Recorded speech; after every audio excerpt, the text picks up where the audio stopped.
Hello everyone, and today I'm going to be reviewing the Daiwa Roynet Hotel in Tokyo. I stayed here for around 5 days in January, and as usual I will give you my honest opinion. I booked a standard double room, so I wasn't really expecting much. Hotel rooms in Tokyo generally tend to be on the smaller side, and this room was smaller than average. But with 3 large suitcases, I made it work. You just have to be a bit creative. So coming into the room, there is a large bed with soft and firm pillows. There's a small walkway, and then through the window there is a city view.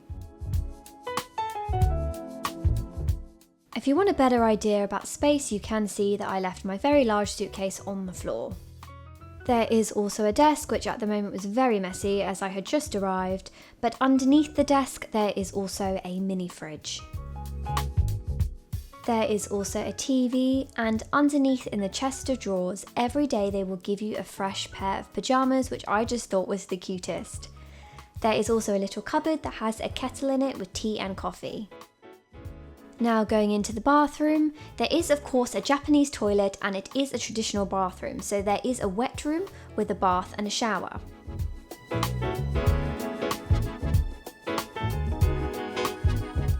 They also give you lots of toiletries, like cotton buds, toothbrushes, a hairbrush. There are also some body wash towels.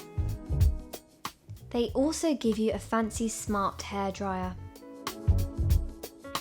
If you want more goodies, you can go down to the lobby where they display all of their toiletries. There are things like hand cream, body cream, mouthwash, little soap pearls. There's also some toner, lotion, razors. It's all free to take, so you can help yourself. There's also some tea bags and coffee that you can take. They have traditional Japanese tea here. When it comes to restaurants, there's actually 2 in the lobby. However, I only ever went to their main one, which is where they serve breakfast, and that was called Hearth. Now when it comes to breakfast, it was really good. You basically pick up a tray and help yourself. They have pretty much everything, both hot and cold options.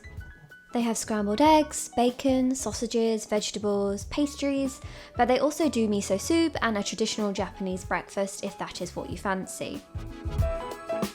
I would recommend getting the mini pancakes. They make these fresh to order every day and they are absolutely delicious. The only thing I didn't like about breakfast was that there seemed to be a lack of fresh fruit. I think some of it or most of it was from a can. Breakfast does get busy, so also make sure you book it in advance. Now for the best bit. What is the highlight of this hotel? Well, if you get in the lift and you head to the basement, you will suddenly find yourself at a 7-Eleven. This is such a draw. I would go every day and just purchase snacks. To be honest, having a 7-Eleven was one of the reasons I actually booked this hotel. It was so convenient at the end of a long day.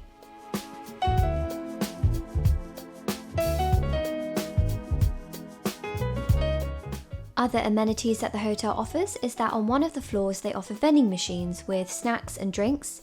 There are also microwaves if you want to heat up your own food. I was at the hotel for a little while and did have to try out their laundry, which worked perfectly fine, and you can also track your wash cycle from your room TV, which was helpful. One of the best things about this hotel is also the location. Staying in Shinjuku is honestly a bit of a nightmare just because of how busy it is. This hotel is around an 8-minute walk away from Nishi Shinjuku station, which takes you to the main Shinjuku station in around 5 minutes. The area is super quiet and not crowded, and it was a relief to return back to the hotel every day as Tokyo can be incredibly crowded and busy. Overall, if I was coming back to Tokyo, I would stay here again and I definitely would recommend it. If you found this video useful, please leave a comment below and also subscribe as these videos take ages to edit.